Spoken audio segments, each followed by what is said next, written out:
Национальная библиотека республики предоставляет достаточно много электронных услуг. И вот недавно открылся колл-центр.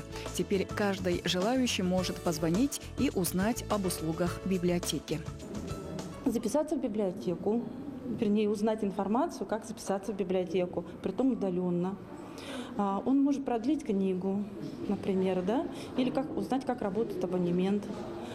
Также есть возможность узнать про наши информационные ресурсы и о других услугах библиотеки.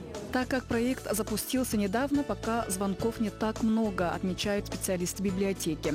В среднем сотрудники колл-центра принимают около 5-7 звонков.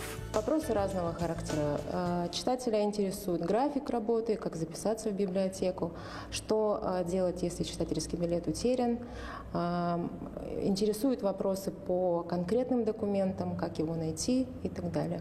Звоните, мы рады ответить на любой интересующий вас вопрос по номеру 45 58 55. На сегодняшний день в колл-центре работает 12 сотрудников. Они готовы помочь вам в часы работы библиотеки с 10 утра до 6 вечера. Наталья Колесова, Арсен Степанов. Новый день.